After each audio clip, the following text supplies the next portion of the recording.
DSP abanda kosala nani surveiller 14 présidents en Afrique. DSP ya Mobutu nde masolo ebandi. Masolo ebandaka te esale nini? Ebandi. Beton. Ye azokende lokola aza kosamburie te, il est préparé. Ayebi musala na ye ayelaki yango wana. Kozongisa Kongo na bisika na yango. Kagame est déjà isolé. Kagame azate. Kagame bokomona ye lisusu te. Kaka ndenge Kabila alors on a pouvoir. Mboso professeur Mbata yebisieke un ancien président à travers cette loi. Akozonga lisusu na pouvoir ata mokolo moko. Ndenge bakoyebisa bino Kagame akokota lisusu na réunion ata moko te ya organisation internationale. Aza déjà isolé diplomatiquement. Toloba te. Et sengeli fatia na pouvoir. Popo mona ba ennemi ya peuple congolais. Voilà. Et silit. Nana ebisaki bino ke tozangi na Congo tozangi 15 personnes. Général Chiko Chantambo a telemi na est alobi biso tozokota na Rwanda. Militaire wa koti lobi alobi ke général asi alobaki depuis ka ennemi azali susu na mabele ya Congo te akomi na ngambo tolanda ye libana esilit ye moka zumunduki martyr inde na Rwanda atali kaka bao bazalaki wana inde ale azongi babete munduki alobi na kufi héros national toloba te mokolo alobi peuple c'est le début de la guerre. Guerre bandaka te sali nini? Guerre ndenge bandaka ndenge wana nde eloko tobanda ko. Parce que bitumbo ezalaki na Bunagana. Tobanda ko bunda contre les groupes armés il y a M23. Maintenant comme M23 to gagné et to récupérer Bunagana. Et sengeli maintenant to attaquer ba roi. Il est le premier Congolais ya kokati samba belé. Kokende ko sala dégâts na ngam. Nde lobi wana comme ezalaki en ébullition. Peuple à lobby, wana sa erona national. À suivre l'ennemi jusqu'à dans son dernier état. Yo zobuma katumba mwanke. Ozotia na libulu ya kosi, olobi ke aza héros national. Ozobuma papa wem. Otie na libulu ya kosi na kingakati, oloba ke aza héros national. Héros national yewa. Combattant bete maboko te. Héros national yewa. Un militaire courageux, à lundi au mot d'ordre était. Yo militaire, batting yo la guerre. Balobi, au tiki famille na yo, balobi ke ok guerre. Yo zo de la mot d'ordre écoute wap. Scott, babeti yo massage au tala. Alobi ale na gatisi. IDPS FIFA. Viva. Guerre et bandit et bandi maintenant entre Rwanda et la RDC. Après rupture, il y a relation. Parce que tango bo sali rupture ya relation. Et Sili, bo déclarer déjà guerre. Il y a la guerre médiatique, il y a la guerre économique, il y a la guerre diplomatique, il y a la guerre militaire. Toloba te. Et sengeli boyeba. Il y a liboso mesure haute, c'est que des organes liboso na conseil supérieur de la défense et zalaki diplomatique. Maintenant, frappe et kosala Kagame. Ba ebisa binote. Kagame croyait qu'il y a des mercenaires. Il y a Afghanistan, il y a Iran, il y a Corée. Il y a la Bangoao. Avion, bateau, militaire, avion. La Grande-Bretagne. Avion, il y a décollé, avion est décollé, attends, et Silit. Yo Kagame, osa la place c'était. Okokene na bango wa. Aser, balobi communauté internationale. Tu sais que des lobby. Soki bomeki ke avion wana décollé. Boyeba ke pona makambo climat, bo s'attendre lisusu na soutien RDC. Boye ko sala nini? Balobi pilote kita. Kagame ayoka sonité asali nini? Ayoki frappe diplomatique ya Foti Beton. Avion est ennemi, balobi ala bino yo sobo kita. E ko décoller ata mokolo moko. Na minute Union européenne a lobby. Batwa organisation sur la sanction de l'Union européenne. Baye. Ouais, quoi ça la nene? États-Unis kutu. Papa, nano, bon moni faut il négocier diplomatie. États-Unis à lobby boye. Allez, toute la communauté internationale va condamner Rwanda. Bon, le baki kon, oyo bazokondane Rwanda te bozala ta bozala calme oyo boza na ye aza mwana nkoyi aza mwana yanko arranger batiaki nani munyere ya papa na ye mwana nini azwaka oyebi kozwa munyere wana eza problème oyo eza faci te oyo eza Etienne Tshisekedi wa Mulumba il ne peut suivre oyo bitumba oyo Martin Fayulu aninga kokango tala conseil supérieur résout décision ya corrompre relation maintenant Martin Fayulu azoya koloba après wana opposani oh bakate relation oh eza problème ya légitimité pendant que aujourd'hui aucun Congolais a douté le sous-parti béton. Alors, moto tobanda koluka yewa. Na minute choqué élection salami. Fatia ko gagner 100%. Il ne peut pas se vivre parce que l'homme est mobile.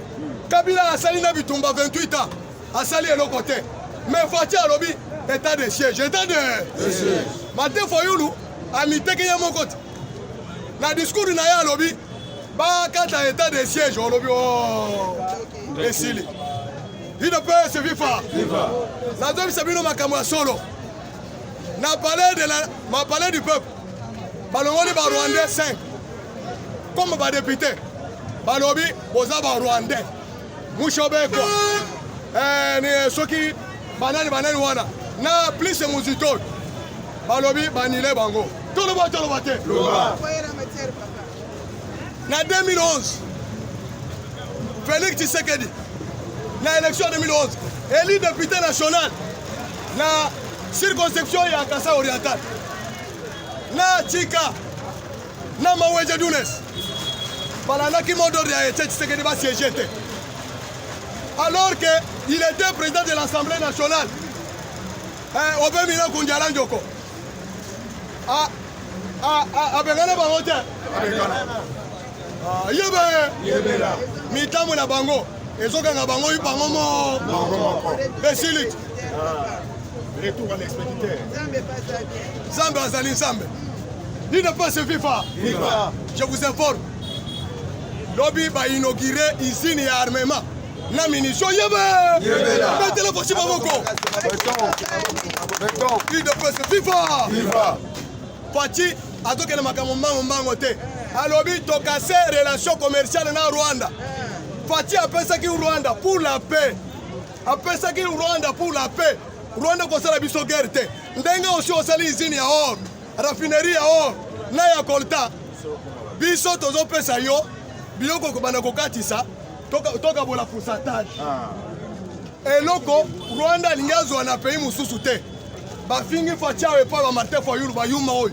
Ba missionnaire pour votre information. Ambongo Martin Fayulu, Moïse Katumbi, Bazana Mo Ibrahim, organisation de Mo Ibrahim, organisaki Genève. Voilà. C'est-à-dire, Namo Ibrahim, Motozaouna, Azali, un Américain, ancien secrétaire, représentant à Monisco Awa. Voilà. C'est un Américain. Oyo, Naba multinational, Babadoko préparé Moïse Katumbi comme président de la République après le départ de Kabila. Pour qu'on peut continuer. Tango Moïse va écarter par Kabila, ne va jouer Martin Fayulu par erreur. Croyant que Martin Fayulu pouvait faire face à Fati Béton. Maintenant, tant que le peuple a boyi, c'est pourquoi mon équipe américaine va jouer catholique. Tika esprit à Diabo, le peuple congolais a choisi le changement. Tika Moulumba, avant l'élection, un Kabiliste, Azalaki à côté à Kabila. Alors, Awa Kabila ayaki la politique mwana muke ayebaki ni lingala ni Swahili ni français bato oyo ba collaborateur oyo bapesaka bango mpo bamindele nde bainduire Kabila en erreur. À l'opposition, il n'y a pas un opposant, il n'y a qu'un seul opposant qui n'a pas géré avec Kabila. Tout le monde on travaillait avec Joseph Kabila. Moïse Katumbi a travaillé avec Joseph Kabila. Martin Fayulu a travaillé avec Joseph Kabila. Freddy Matungulu a travaillé avec Joseph Kabila. Nani Muzito a travaillé avec Joseph Kabila. Jean-Pierre Mbemba a travaillé avec Joseph Kabila. Sauf Tshisekedi. Moto a travaillé avec Tshisekedi Kabila. Or c'était un message fort pour nous dire que Congolais que voilà l'homme rare, l'oiseau rare qu'on cherche. qui n'a jamais travaillé avec Joseph Kabila. Parce que Motonio a travaillé avec Joseph Kabila, il est sous-traitant de Paul Kagame. Moyen de renverser pyramide, na moto oyo, aussi au Fukamela, ezalité. Et c'est une moto, un instant nouveau. C'est pourquoi on a qu'un bongo, à Bini Amati, à Sali diplomatie, le lot, Papa Boy, Koyao, et Zaga pour la maladie. Papa Lobaki, même malade, sur le lit de l'hôpital, je serai au Congo. Mais déclaration y a un bongo, na Bandundu, il y a que ceux qui le Congo est comme un paradis. Ndenga moni batonyo suba komi, toda si ma fort d'essai. Moi j'irai en affaire. Déclaration wana c'est une déclaration démoniaque. Papa Lobi, je ne peux pas aller au Congo tant que Ambongo azali na Congo. Tout le monde te.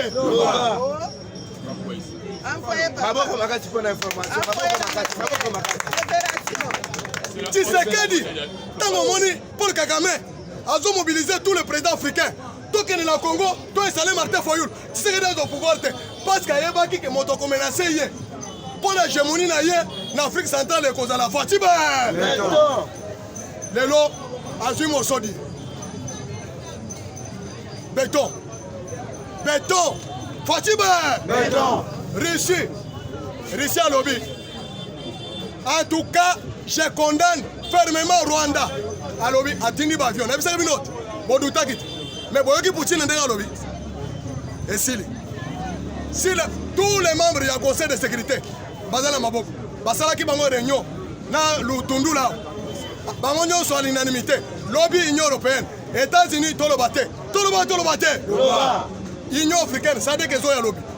Serge Bazoya, tout le monde va lobby maintenant, Tolingito frontière Rwanda, Toyeba qui est fort. C'est la communauté internationale ou bien Rwanda. Et si la minute de crise de la Rwanda était ça, ils bloqué frontière.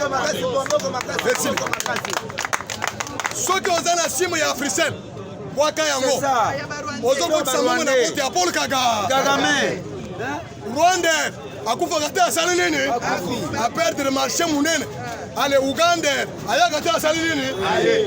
La minute, moi, Mousseveni a commis collé là. Alinga kutana na foti beton alobi ke c'est là mon événement tango na kobima na Rwanda na kokote pa na bino yebela ba yebisi Sasungesu fati yebisi Sasungesu yo parce que omoni na yebisi bino ba inauguré ici no lobby no ba omoni ba kino botaka foot botaka musique botaka winner tolo ba te combattant bonga d'abord ba tango ba fatia lo bakike to c'est la zone industrielle à Malou industrielle Malou boye bakike industrielle ko sala benye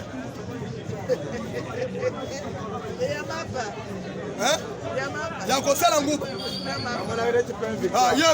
yebela ba inauguré ici il y a armement première ici à Congo il y a armement lobby na Malou yebela ndio moni Paul Kagame akepa Sasungesu otekelanga parti oyo na sala bilang de façon que azala na sire armement bazo sala kuna yebela Fati akei ayebisi que aucun pays voisin ne peut se prétendre commettre le Congo à mal. Nous sommes une puissance. Yebela oh ezaya liboso yami bale ezana parc ya Kawizi bien Kawizi bien mais boyebi o ezana kipush beaucoup est-ce que tozo importer matériel matière première tozo zongo sur place yebela Amérique a bisaki bino que partenariat privilégié et stratégique pour la paix et la prospérité yebela qui veut la guerre, qui veut la paix, prépare la guerre. Combattant pour le macasse, qui veut la paix, prépare la guerre. Guerre, bazo préparant mon ami. Na fufu na los. Binduki. Atuza. Na liro toke. Parce que la guerre est déclenchée depuis hier. Les capitaines, les militaires là, seront décorés. Héros national. C'est lui qui a déclenché la guerre entre la RDC et le Rwanda. Maintenant, Rwanda a mimoni maintenant que c'est un petit pays. Ceux qui est militaire, à côté à Bomi 3. Maintenant, ceux qui avec 1 million de militaires, Congolais, tu as combien? Est-ce qu'il y a un Rwanda qui va là? IDPS FIFA. FIFA.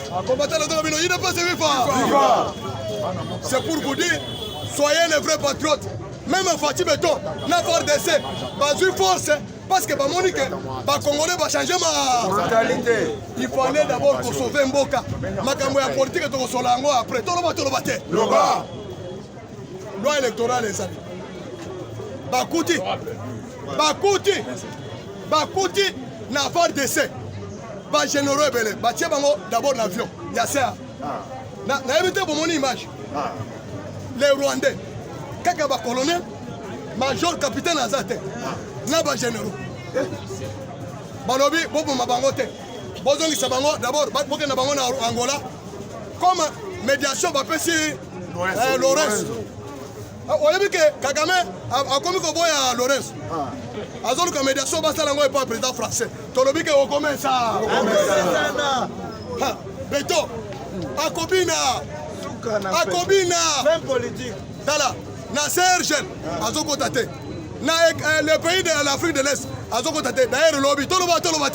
Ah, combattre toloba. Armée. Oh, ba composaki. Ya Uhuru Kenyatta. Kenya, Tanzanie, Zambia, Uganda, RDC, Soudan du Sud. Armée wana ezoko lobby dimanche.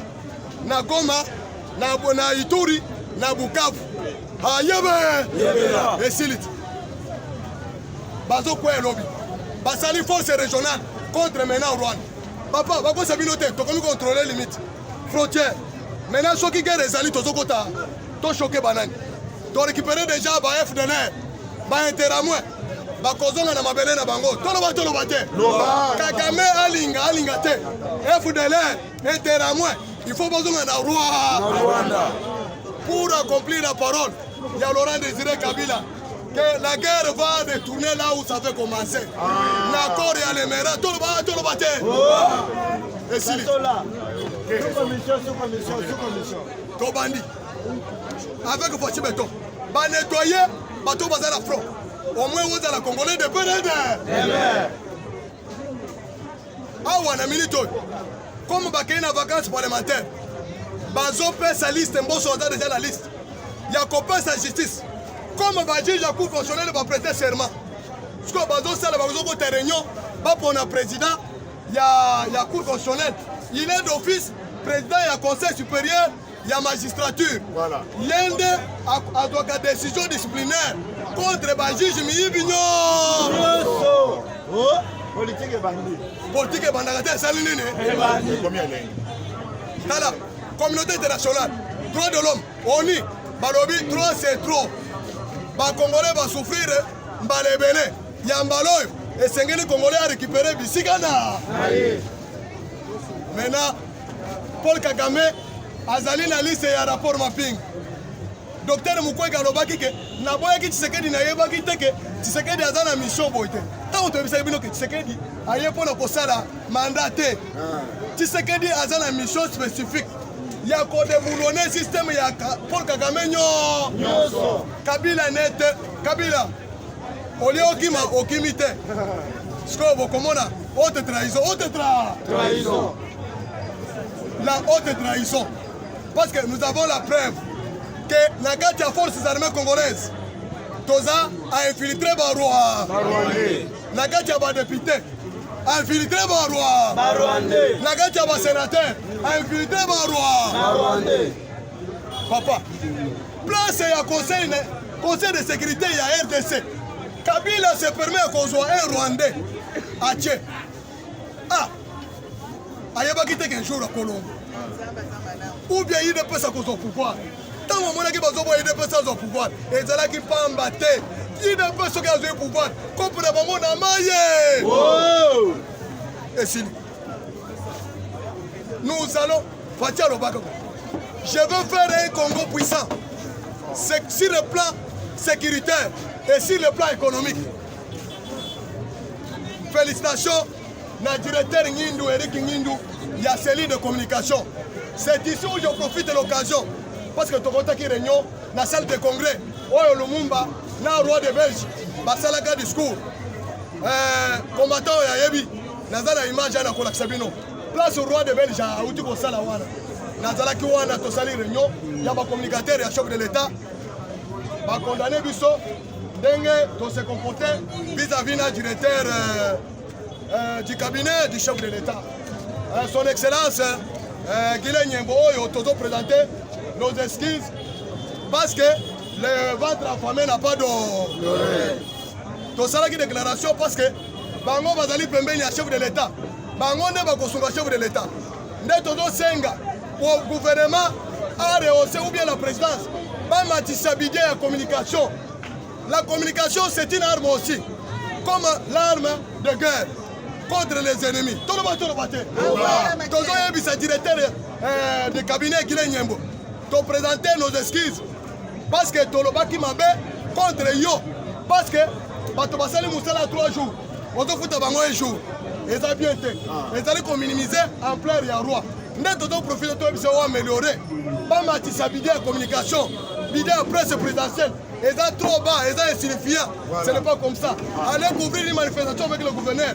Mais retournez à la présidence. Vous verrez que le gouverneur est plus 3 fois au-dessus de la présidence.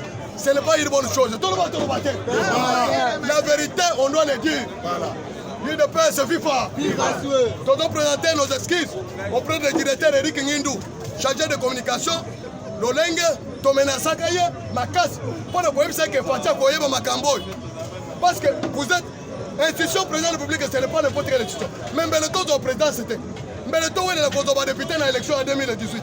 Est-ce que Kagame a l'ingaka Kima?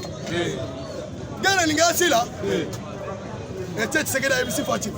Tant qu'on a une élection, où elle est là, les poissons commencent à pourrir par la tête.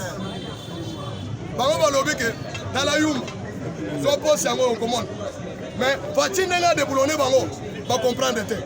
Congolais et Congolaises, soyons vigilants, soyons vigilants. Lobby, Glencore. Dans le lobby, Glencore. Combattant le lobby de Glencore. Société, il y a une multinationale. On va exploiter le pétrole, pour exploiter le cuivre, cobalt. Ils ont vu ça, ils ont ici. Congo est comme Pololo. Avec Aman, l'Amérique a taxé Bango Aman. Vous avez escroqué la RDC. Beaucoup d'Aman, 1 milliard direct, 1 milliard direct. La côte américaine. Yo, Sagana. Tu sais qu'il partenariat Pamba. Azongisi. Comment l'économie, Nicolas Kazadi. Il ne peut se vivre. Nicolas Kazadi a mobilisé budget et armée. Et Colombo 300 millions. Et Coco a plus de 5 milliards. Parce qu'on va investir dans l'armée. Ton côté de munitions. Je vous dis que ton côté de munitions, ton côté de armes. L'Afrique est mobile. Budget. La loi de programmation va voter, va adopter un lobby. Va député Fatia lobby, avant Bokende, va adopter la loi. Il y a programmation de la FARDC.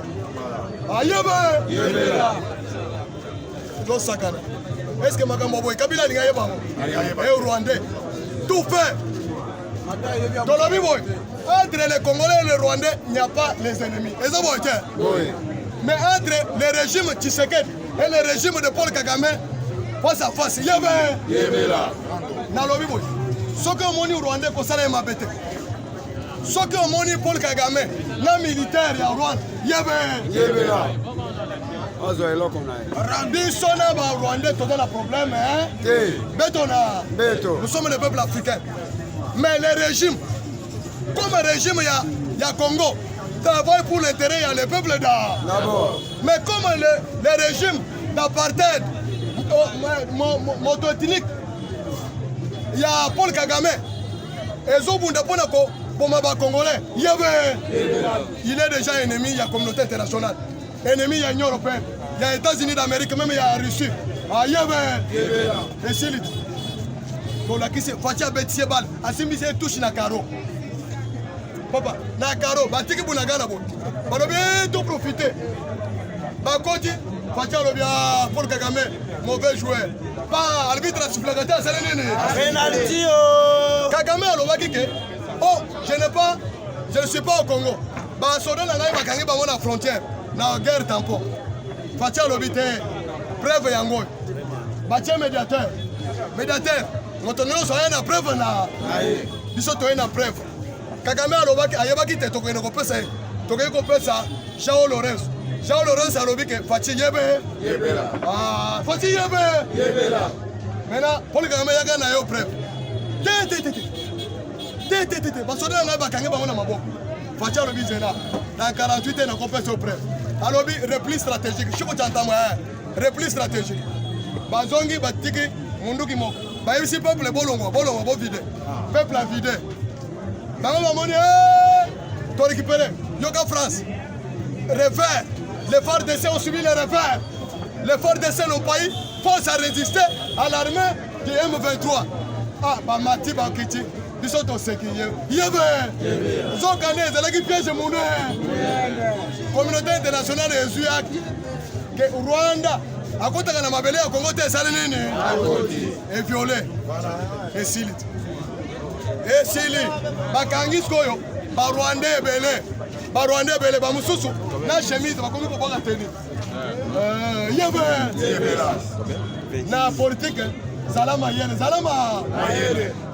C'est la politique lokola ya tala. Les autres ont fait mandat. Martin Fayulu se prétend toujours être président élu. Maintenant, Fatia Lobike, comme il y a un contentieux, bon, comme ça, tant qu'il y a des dialogues, tout ça la transition, tout ça la vraie élection, tout ça la makambo à zéro, et contre la mabé, non, il y a contre la présidente. Maintenant, il y a la justice transitionnelle. Il y a là. Nani ayiba kanini? Nani ayiba kanani? Ayebe! Martin Fayulu, ozalaki député national, tu as trahi le pays. Parce que vous gérez Nabarwa, Nabauga, Ayebe! Vous salez la haute tra. Et dans la constitution, Bango tout va gérer la Kabila. Bazal ici na maloba kolobate. Parce qu'ils ont géré, ils étaient complices. Mais Bisoto et Yagoya. De découvrir que les Rwandais qui est congolais, qui aime le pays. Ils ont travaillé tous les années. Tu n'as jamais dénoncé que dans l'armée, il y a des étrangers. Mais la biso to est découvrir. Ils ont même cette il ne peut pas se vivre. Est-ce que Nairobi, quelle est la S? Aujourd'hui, on a soutenu fort d'essai. Mais mon candidat fort d'essai, on a soutenu rien. Il ne peut se vivre.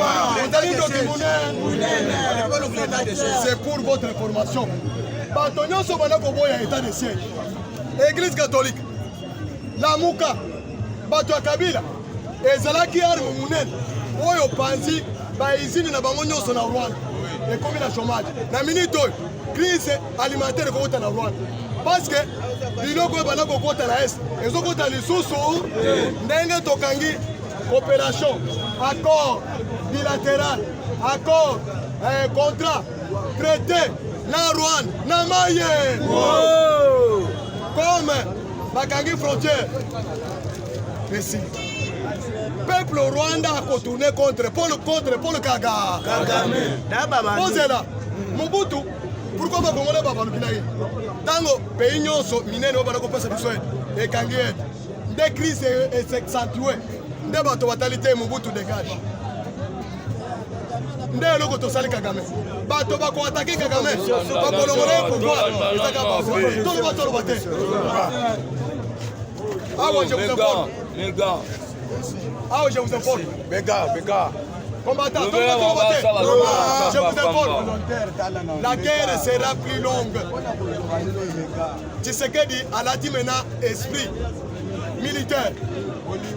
Azoyo Kate. Basengi, Kagame azosenga bulimi Tshisekedi aboyi.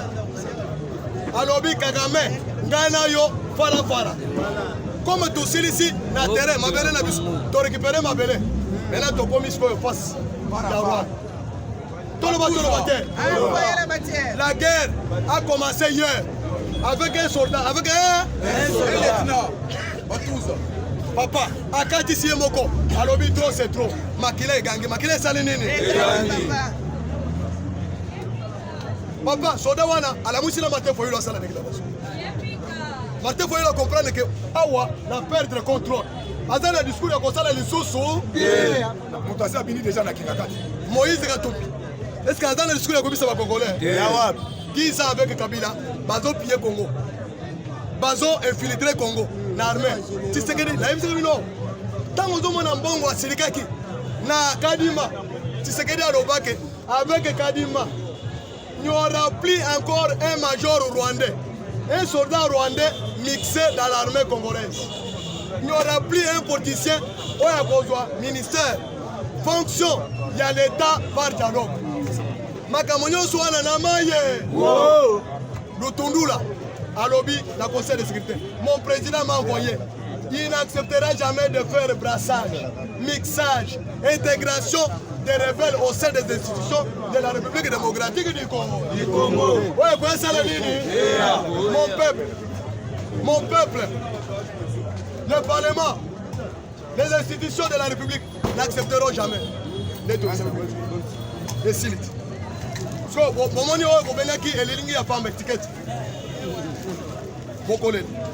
Jusqu'à tel point que beaucoup tout là. Si le plan international va battre, tous c'était des aventuriers.